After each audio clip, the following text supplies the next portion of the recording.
But, excellent performance by both teams. That was fantastic to watch. Now we're having one team advance, and I believe the next match we're going to watch is going to be the winners finals. And who's on that? The winners bracket. Who's on that bracket? Huh? So, in the winners bracket, we have two teams actually not named after towns in the UK, surprisingly enough. I know that you will be shocked to find this out, but there are no teams, or towns rather, in the UK that are named Bread and Redacted. I think you're making that up. I think my plane landed last night in Bread, London. Is that right? Bread, United Kingdom, London. Absolutely. Yes. Okay. Well, now we have postal code of BR34D. Absolutely. That's the one. Team Redacted and Team Bread. Again, this is the winners finals. So even though it says winners finals, this isn't the last game. Of course not. The winning team will advance onto the grand finals. The losing team will drop down temporarily into the losers finals, where they will be faced with a do or die situation. If they lose losers finals, they will be going home. But if they win, they will have a shot at redemption. They will be launched back into the grand finals, where they will have a chance of winning. But because they will be going to the grand finals from the losers bracket, they would have to win 2 entire sets rather than the winning team from the winners bracket who only has to win 1. Yeah. And so the real pressure is on this game. We've got phenomenal teams coming up for you next. The two teams that we have in particular are Teams Bread and Team Redacted, and both of them are actually really strong contenders. Team Redacted, rather. Bream. I'm mixing up Team and Bread Bream right Redacted, there. yes. That was the original name. Yeah, Bream Redacted, of course, for when it's the 8-man team that they are using for something. I don't know. Escalation protocol, perhaps. Either way, Team Redacted actually coming out of York, and the really intriguing part about Team Redacted is they come with what is possibly the strongest invader in the world, and I do not mean that simply as a matter of hyperbole. They're talking about bench when they're really talking about this team. The entirety of the team is amazing because they've got stacked players from groups like Redeem and Lost Rights, but Benj is the real hype man of this entire team. He is an invader, and he's notorious, and I mean that in the truest sense of the word, because guess how many Gambit wins he has? Oh God, tell me. He is 1 or 2 in the world in terms of his placement. He has over 1,650 wins. That is more games of Gambit 1 than I've ever played of games of Crucible. You are definitely going to want to keep your eye on Benj. Again, he's not exaggerating, the #1 invader in the world, and they are locked into a dead heat in winners finals. I can't wait to watch. It's going to be absolutely fantastic. Now, on the flip side of things, we've got a lot of stuff and hype from Team Bread as well. Team Bread, of course, coming out of London, my hometown. But what's really interesting about Team Bread is actually that their fundamentals and their core team synergy has the potential to be a lot stronger. They are made up of very strong players. We actually had the privilege to go backstage into the crazy PC gaming room that they got back there here at the Belong Gaming Arenas in Nottingham. We went back to watch the teams warm up, and the communication was fantastic. They were firing on all cylinders. Polar, calling things out, all the team communicating with one another. They're working like a well-oiled machine, as they say. Absolutely. I think I described the entirety of this match earlier to you guys with this kind of simple analogy. If you're looking at Team Bread and Team Redacted, the reality is you're looking at what is effectively a pack of wolves versus a single bear. Right? So Benj is the bear. Benj is the one who's really giving you that strong opponent that you all want to focus on, but everyone who is sitting back here on Team Bread, rather, is actually just like a pack of wolves. They're coordinated, they have the ability to strike wherever they need to, and they can plan for anything that Benj might be doing. So this is really going to be a contest of wills here. I'm going to be really excited to see who comes out on top, but I have a feeling that we're going to see from the first few invades who gets to set the pace. And of course, you don't want to discount the other invader on Team Bread. We really need to see what they're going to do, because for all we know, they could tear the enemy team up on Team Redacted. That's right, and I mean, yeah, just because Benj is a bear doesn't mean that he's playing with a bunch of rabbits out here in the woods, right? I mean, he is the invader to watch, but everyone here at this level of gameplay has earned their spot at this tournament. There's definitely no putting down any other player. We're just going to see great Gambit gameplay across the board. Every player, every role, every map. Absolutely, and were it not for the fact that we're actually in Gambit and we're doing cheeky stuff with the darkness, I think it's fair to say that Shax would be proud. Shax would be very proud. Cheeky stuff with the darkness. Absolutely. That sounds like an album title. Is that your latest album to drop? Cheeky stuff with the darkness. It's actually not my latest album. It's my latest ASMR recordings that you can find on twitch.tv/mynameisbife. Not really. I am not doing that on twitch.tv/mynameisbife. Check it out on my YouTube. Just kidding. Not really. One of these days, maybe, if somebody donates like $1 million to St. Jude. Absolutely. Anyway, how much time do we have until our next game is set to? So I think it's about 10 minutes 10 on the minutes clock on the or clock. so. Because the other teams, they need to go ahead and prep. They need to get ready. They're going That's to have right. a little huddle before the game. They're going to make sure they're all knowing You what they're gotta doing. have the team huddle, right? I mean, that's pretty much what it's all about.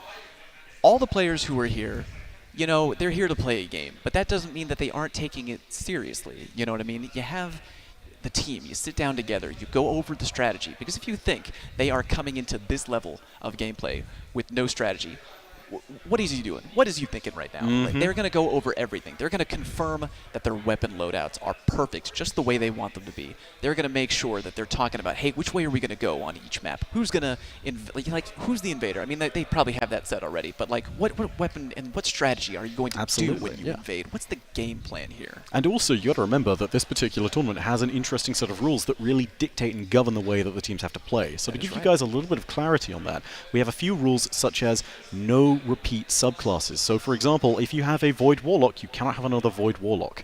If you were thinking that you could simply use 4 Nova Bombs to break down a Primeval instantly, that's not how this is going to play. There are also no duplicate exotics. So in other words, if one person is using 1k, that's it. No one else can use 1k voices. If somebody is saying they're using an Izanagi's for their invasions, no more Izanagi's. If someone is using a Stronghold and is being a complete maniac with a sword, no one else is going to be able to use Stronghold, amazing as that is. I still can't believe we saw that.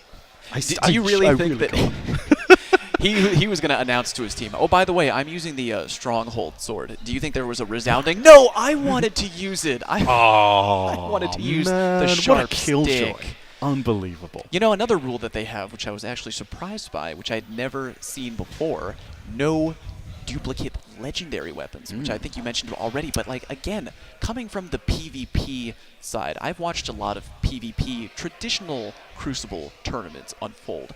That has never really popped up to that level of intensity. You know what I mean? The main things, traditionally, are no duplicate subclasses, no duplicate exotic armor.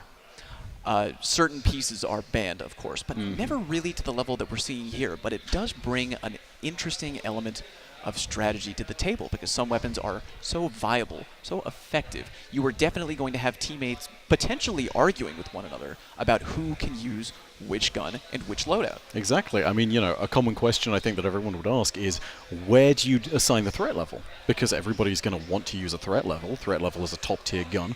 Yeah. And as a result, you know, is it going to go to your Reaper or is it going to go to your Sentry? I don't think it's likely that it'd end up with a Invader rather, because, I mean, you know, that's not necessarily the kind of role that you're using with your special ammo. You might be looking to use an Izanagi's, you might be looking for a sniper generally, you might be looking for a different shotgun like a Retold Tail, but at the end of the day, it comes down to those really key questions, and this is part of the reason why no duplicate legendaries per team is a thing. You know, it forces you to really flex out your role and gives you a much more interesting experience for you, the viewers back home. It means that we will see strange picks. It means we will see people using weapons that you wouldn't expect. So that makes it just a little bit more exciting and a little bit less predictable. And although I am a relative personal fan of watching both teams use whatever they want and just going at it, whichever team wins, so be it, I do actually enjoy this level of nitty-gritty strategy, because, again, if you could roll with whatever weapon, both teams would very likely stack with the hardcorest of loadout options, and then they would roll in. They'd be throwing Nova Bombs everywhere. And so with this, you actually have that moment where you have to work with your team, and you go, okay, on paper, what are we doing? Because you have limited resources that you can bring to the table. And in a certain sense, if a team works it perfectly, they can actually focus on, instead of being a bunch of glass cannons, if everyone decides, let's bring Lord of Wolves, let's plop it down a well with Lunafaction Rifts, everybody has a little bit more versatility in their build. And while it doesn't mean you can burn the Primeval instantly, it does mean there's a whole lot more variety that you can bring, and that means you're a lot less sort of inflexible. You're a lot less brittle as an entire team. Let's say that you want to go ahead and shut down an invader. You can hit them with both a sniper rifle and a shotgun at the same time. You can pressure them, lock them in, and then cut them down. And that's what's really effective about having this mix of different weapon types that everybody has to select. You have the ability to pick and mix, and therefore the broad amount of engagements that you can potentially take is far more engaging. And what you mentioned earlier, there are certain weapons that have very defined roles. Now, a weapon like the Izanagi's burden, traditionally, that is a primarily invader-heavy weapon. But there are other weapons on the table where you have the discussion, who's going to use this? Because we know we want someone to use it, but some weapons have dual functionality. A perfect example would be the 1000 Voices. So that weapon can function as a fantastic PvE DPS weapon. You can really hurt the Primeval. You can really hurt those envoys. You can do a lot of damage. But on the other hand, if you were to paint the invade, bank with that, I mean, we've seen videos where people invade with the 1K. That gun is absolutely disgusting. It'll fire behind the corner, and you'll be like, oh, that didn't hit me at all. And then 2 seconds later, you're dead and on fire. What happened? It didn't even matter in the first place, despite the fact that you tried so hard. And got so far. What a shame.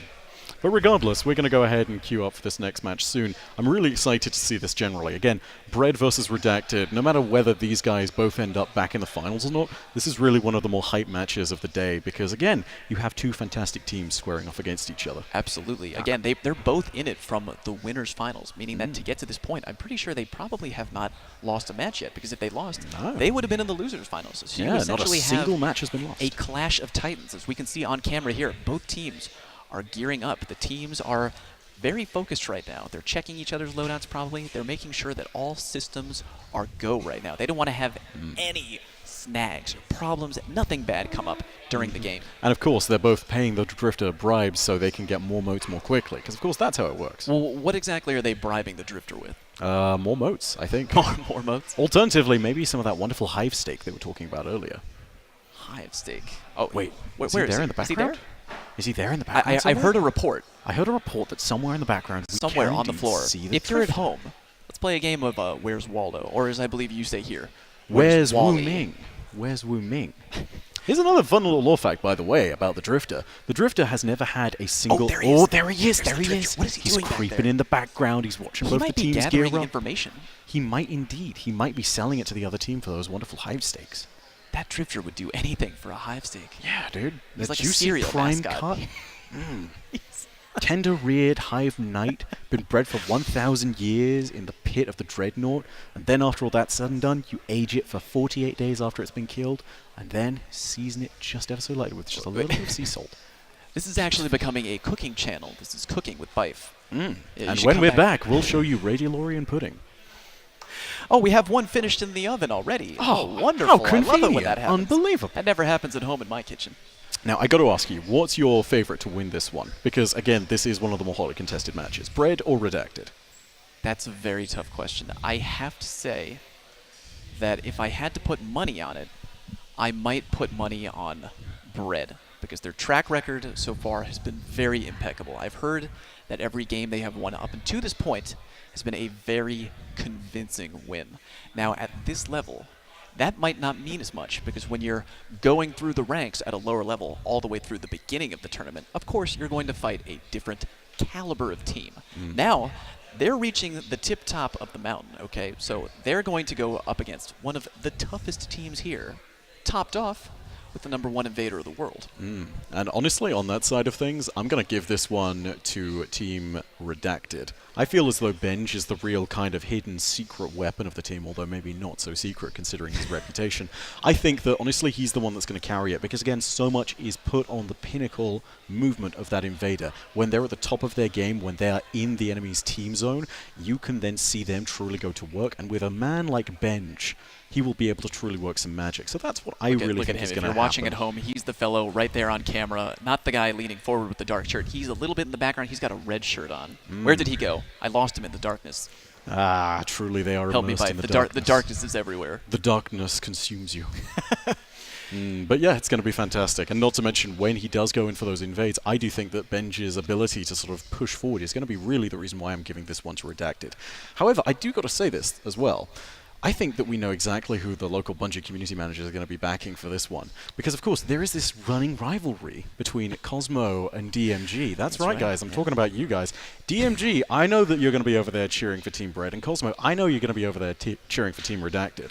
So I'm going to go ahead and put that down to you. Hopefully, each of your respective teams does well. But as for the better team, we shall see when the match begins, which will be any moment now, I think. We have a community torn against themselves. I Who do you know. go for, Bread or Redacted? I mean, It is the greatest question. what team do you think that Deej is rooting for? Now that's the real question. I have a feeling he might be rooting for Team Redacted, but I only say that because only DMG is truly as obsessed with bread as some of the fellow community Yeah, members. let me call Deej right now. Hold on a second. We'll find out what he's Okay. voting for. Stand by. Yes. Deej? Yeah, it's Fallout. Please. How did I get this number? Well, He could we'll not come back confirm to which that team later. he was rooting for. We'll get that answer back for you a little bit later. We will confirm when we find out. But of course, with all of that said, we are about to begin this next match.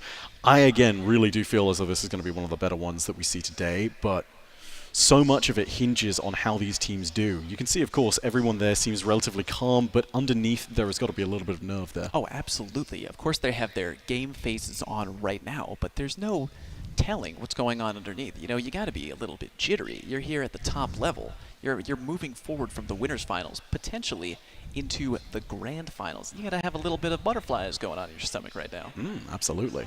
There's so much potential for all of these teams that we see today to do well. But again, the teams that we have before us truly are phenomenal.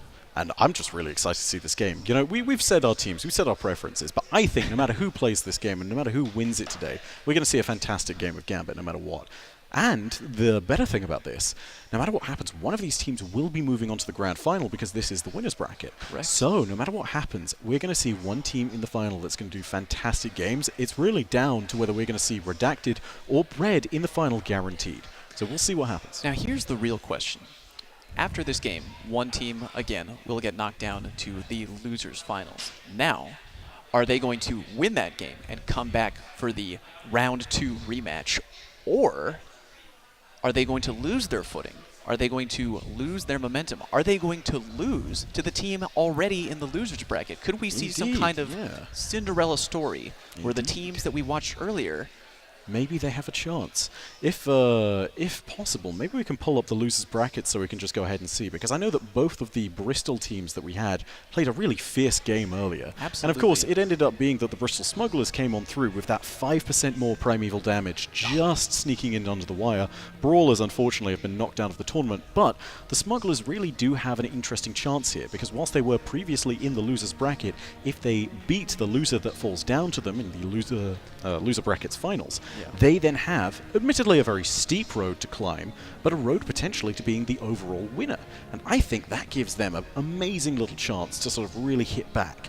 The thing is, though, no matter what happens, they're going to have to go through both Team Bread and Team Redacted, two top-tier enemy teams that are going to have really strong roles implanted throughout their entire structure. They're going to have top-tier invaders. They're going to have the fundamentals down, and it's going to be really interesting to see how that contrasts. Absolutely. I mean, yeah, the Smugglers have the chance. It's not like it's completely out of the world of possibility that they could win. They could absolutely get it done, but they have their work carved out for them. They're coming up from the bottom of the losers bracket. They have to go through, in theory, both teams. You know, they're going to have to win the losers final, then they're going to go to the grand finals. They're going to have to win the best 2 out of 3 set. Because again, right now we're in a best of 1. Once we hit grand finals, that turns into a best of 3. So And they're then- going to have to yeah. win that best of 3, and then they're going to reset the bracket, and then they're going to have to do it again. It's going to have to be 5 independent moments where they're going to have to shine. They've already made it to the losers final, so that's one of the big tests out of the way. But if they really want to go ahead and do it, they need to win 4 more games in a row. They cannot afford to lose. They only have this one chance. And if they blow it here, you know, it's over. It's done. That's what we in the business refer to as a must-win situation. Is that correct, Bife? That is indeed correct. But if they do win it, that's what we call the comeback. I live for those types of comebacks. Oh, dude. Look, I I w- love yes, watching both of absolutely. these teams right here in the winners bracket finals because they are going to put on quite a show. But nothing gets me right in the heart like a good old-fashioned Cinderella story. I would love to see the Smugglers come back out of nowhere and take the crown. It is such a shame that we saw the Brawlers eliminated earlier, but I've got to say, it was only a shame because they also fought so hard. That last match was so fantastic just to watch because there were so many little moments where it was nail-bitingly close on both the fundamentals and the invasions. You saw people that occasionally were hanging back a little bit too much, maybe being a little bit too reserved, but then you saw other points at which the enemy team was playing right into their hands. And at both of those instances, phenomenal play. Amazing moments went down in the game. you have to feel it for both teams because the losing team, they probably are experiencing a little bit of a Monday morning quarterback situation. They're now out of the tournament, and they're thinking, what could we have done differently?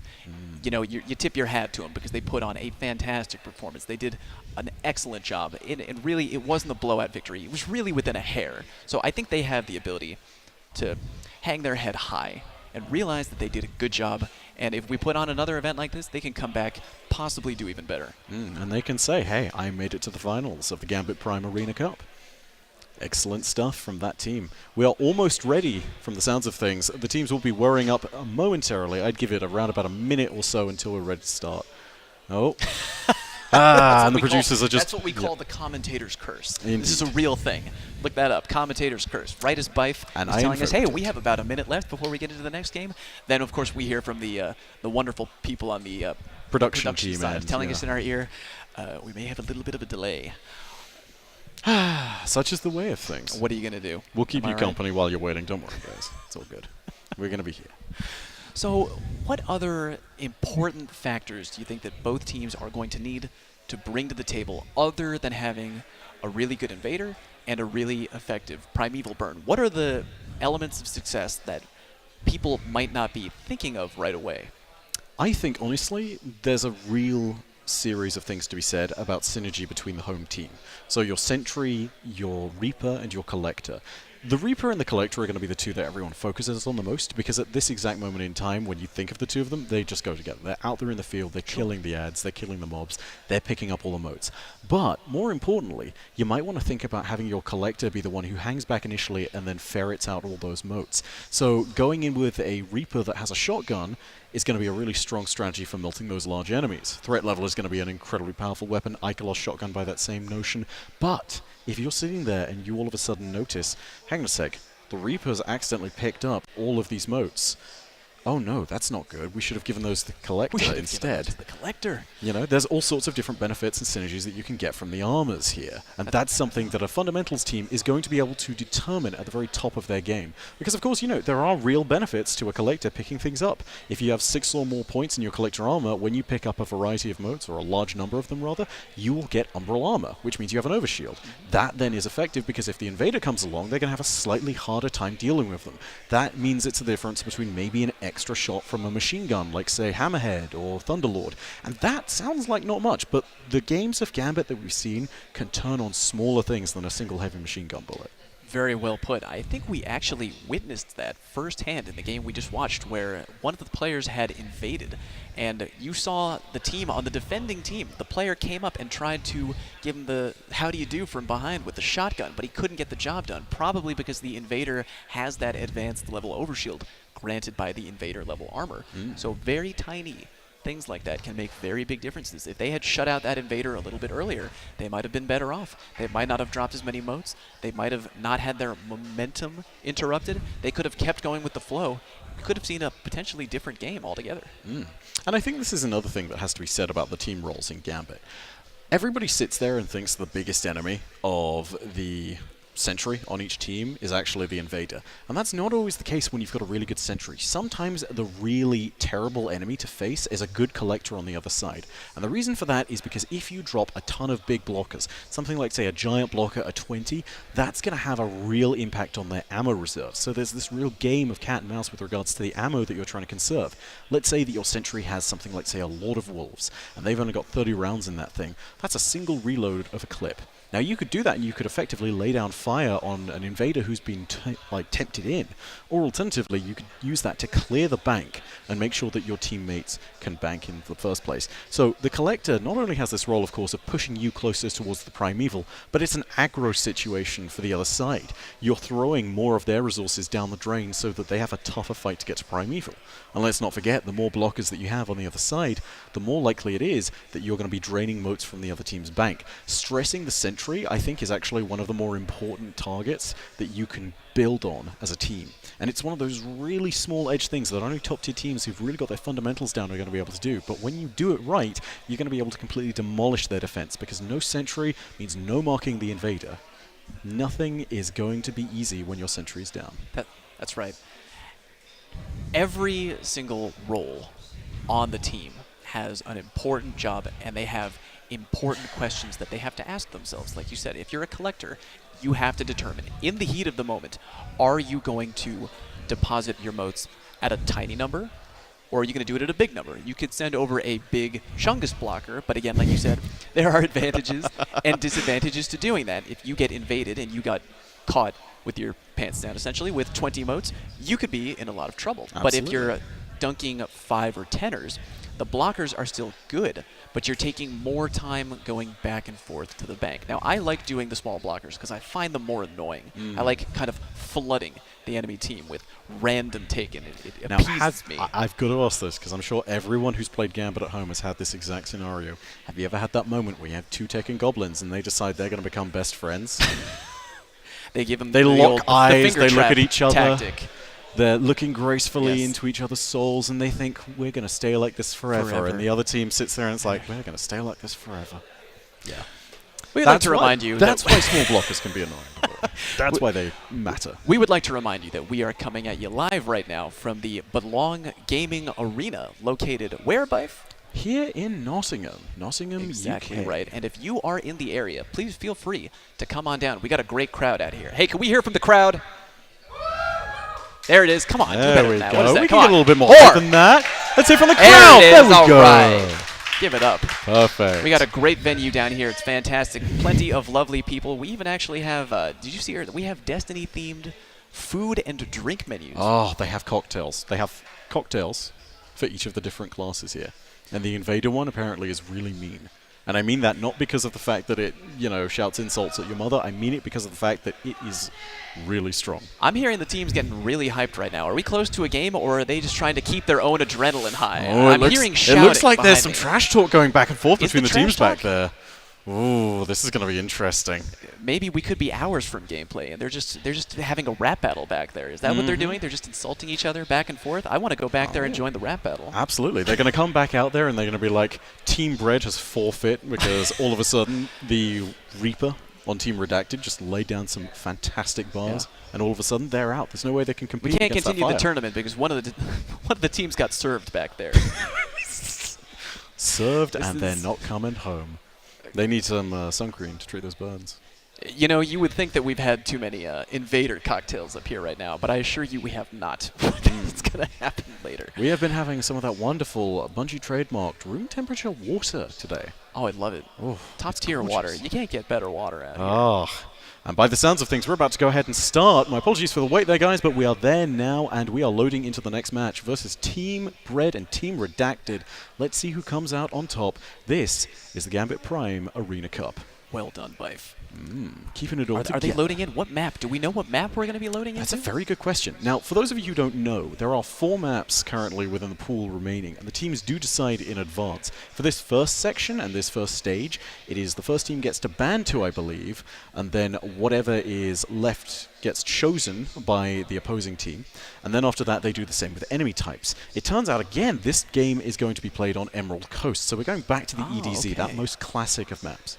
I'm glad that we have a good map that everyone understands, everyone feels comfortable and familiar with. I was kind of hoping that maybe as we get a little deeper into the tournament, we'd see some crazier maps. Maybe one of the new maps designed specifically for Gambit Prime. Because if I was in this tournament and I was trying to put the other team on tilt, maybe one of my tactics would be to choose an unconventional map where the other team might not have good footing. Absolutely. But in the meantime, we're going to drop back onto the Derelict. Everyone here from both Team Bread and Team Redacted is going to be facing off against each other on the Emerald Coast of the EDZ. Earth is primed and ready, and so is the Transmat. Here it goes. And the teams are going to face off against each other, just dropping down now. Can we see anything of interest from each of these teams? I think we have a like blast furnace pulse rifle here on the field. That is a classic M&K weapon. And switching over to the other team, we got shotguns aplenty out here.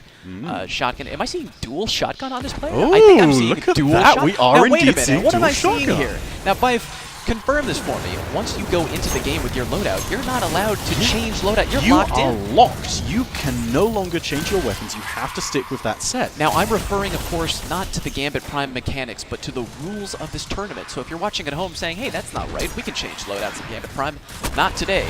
That's not happening. You're going in with your loadout. You have to commit to that loadout. So we're seeing 2 shotguns on 1 player right here. That's a crazy decision. I wonder if that's going to pan out.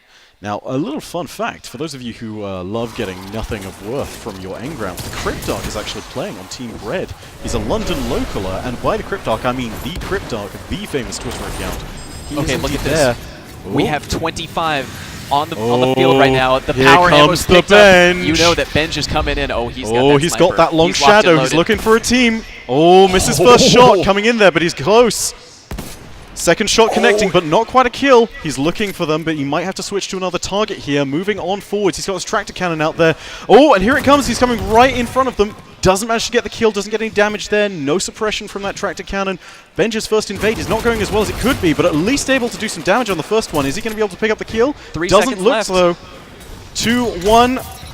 Oh! Benj going down to the ward cliff just at the last second. But I think as he traded, I do believe he caused the opponent to drop 8 motes, if I saw that correctly. Not bad. Now, we could have seen a little bit of tournament jitters there from Benj. He went in, he missed 2 sniper headshots back-to-back.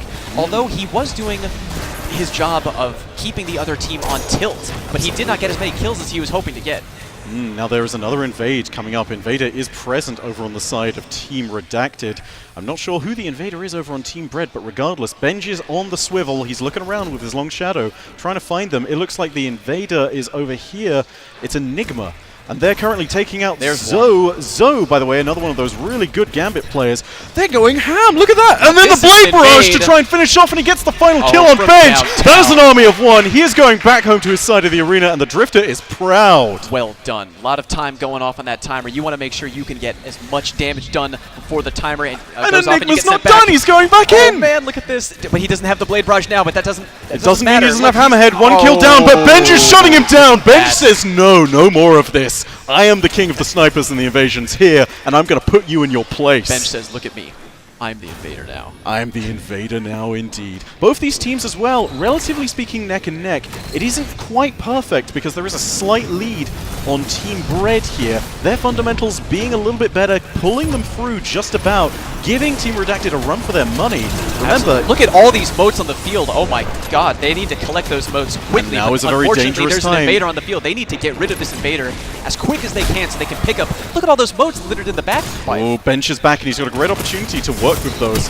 Taking out one, but sadly trading with another one of the players on the enemy team. Amazing stuff that he's even able to get that in with the hand cannon, but unfortunately, perfect blocking out from the other team's defending players. Look at these thick gray bars on either side. Both teams Oh, bank right away. Oh, the bank has bank. been locked. The invader is in. This is a big Oh, opportunity. Benj dropping the Blade Barrage there, doesn't get any kills. Amazing stuff to see this. And then the other invader's going and dropping it there. 15 motes have just been taken out. I have seen nothing crazy in this. Another sniper shot goes down. 15 motes on this player, but he gets shot down. You're not taking mine today. It looks like the Get Wrecked community player, Asian, taking out the invade there, making sure that their motes are protected. That's got to be a little bit of disrespect right there. Look, that was not a perfect invade, but it did its job. Look at the score right now. We have one team with the Primeval on the field. The other team just went from 50 to 79.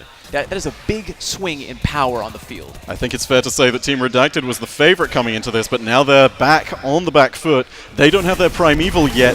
Team Bread, on the other hand, does. And that means they're going to need to pull forward and get as many stacks of Primeval as they can. If they can get their Slayer stacks up to 2, there is potential for them to burn down the Primeval, so Redacted needs to pull this back as quickly as they can. That's exactly right, Bife. Every second that goes by for Team Redacted, they are putting themselves at a tremendous disadvantage because we know how good Team Bread is at shredding their Primeval. They have the first opportunity to really carve it down and to win the game. Now we have both teams about to get Primeval on the field. Oh, Bread is starting to burn. Starting to do damage.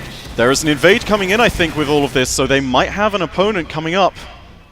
Oh, here we go. An intense sniper duel is going on currently. We've got Enigma facing off against Benj. They might not have enough truly time. A contest of wills. Primeval Shield goes back up. They've done significant damage to it, though. These kills are going to be incredibly important. They need to make sure they secure these, if only to put the other team on the back foot. Benj is currently in this contest, and Benj goes down! My goodness, Enigma going mad with that sniper rifle and hand cannon combo. Now I think Team Oh, Red, there's another another kill! snipe! Beautiful stuff. Team Bread may have had the opportunity to burn down their Primeval, but they may have taken an extra minute to go for the invade to slow down Team Redacted as much as they could before going for the burn. Are we going to see a win right here from Maybe. Team Bread? It looks like Benj has invaded. This is a last-ditch effort. He needs to basically get a team wipe to put the teams back on. Oh no! It looks like the entire team got burned down by all the blockers. They're all standing in fire, and now they're all down. Benj has basically got them all locked into a kill zone. With him and his sniper, he's going to be able to pick them off one by one, and that's one kill already. Oh, I don't know if they should be charging right now. They're feeding Benj. Don't feed the beasts. Don't feed it! Death heals Primeval, but Benj goes down to that Wardcliff shot. Beautiful defensive formations, but it does look like Redacted is back in here with a shot. And look at that! A huge stack of their Primeval's health is gone! Oh, Redacted is going for the burn right now. Are they going to pull it off? They might pull it Bread back with the here, last but they second need invade. that Are they DPS. going to make it happen? That's one! Hit the snipe! That's one! That's two! This is incredible stuff! If they can get more kills, that brings it back. Neck and neck game here between Bread and Redacted. Could this be a third kill? Maybe, maybe not. Blade Barrage! Coming back in. Can he get for the fourth? Amazing stuff. Benj has gone down here. And that is 4! Army of one. Going back. The Drifter is going to be proud. Embrace the dark, he says. Oh, they have to finish the Primeval right now. Both teams have a victory on their doorstep, but they need to close. This is so wildly important. I didn't think that it would take this long. Both teams are fantastic at DPS shredding, but they can't yet get the Primeval shredded. They're right there. What do they have to do? You have to finish right now. All about those invades. The first team to really shut down an invade is going to be the one that really takes advantage. More invading by Benj on the field. He's got to put in work right now. Oh, getting shut down there. Amazing stuff. I believe that's actually Enigma who sniped him down. Yes, it was indeed. Oh, wait a minute. Redacted. Look how close Redacted is so close. They're nearly there. They're done. Oh my god. Primeval defeated. Is the game. Team Redacted with the victory in the final hour. Wow, that was incredible. Coming back at the last minute so there. Close with that victory. And you can hear, I can hear the players are going berserk in there. And it looked so close. I genuinely at one point thought that Bread had that one in the bag, but then there were these incredible invasions back and forth from both teams. Amazing game, and this right here is why both of those teams were truly at the top of their game. This is why this was the one to watch, because no matter what happens next, we have a great team in the final, but this was truly an incredible game right here. Kudos to both Bread and Redacted. Two incredible teams. Amazing game thus far. Now, you gotta admit that was kind of a heartbreaker for Team Bread. They had everything lined up to their advantage. They had the lead. They summoned their Primeval first. They did more damage right away. They were right there. They were getting close. Now, I think they may end up regretting that decision to go for the invade rather than to straight up come together and burn down the Primeval, because what we saw there was they pulled off a good invade, but they gave Team Redacted too much wiggle room. Stacks, and then they were like, okay, you've killed some of our players, but our invader is still up.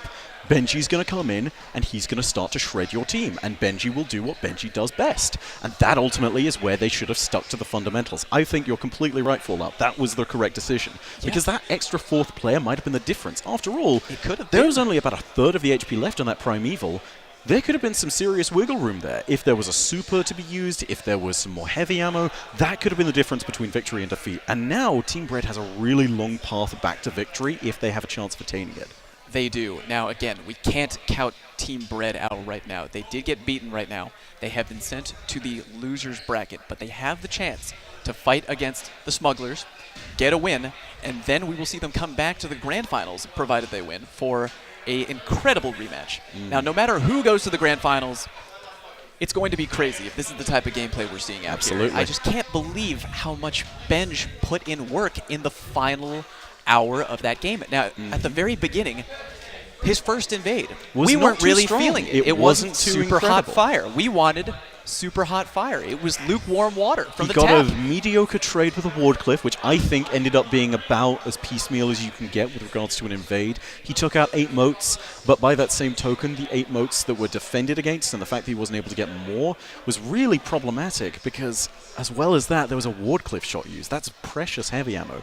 So realistically, I think the entire problem there ended up being that the sniper duels that you had back and forth between Benj and Enigma wasn't quite able to shut them down as much. And Benj, much as he's an amazing invader, he also knows the maps, he knows the spawns like the back of his hand, and he's able to really suss out someone's positioning even if he's a defending player.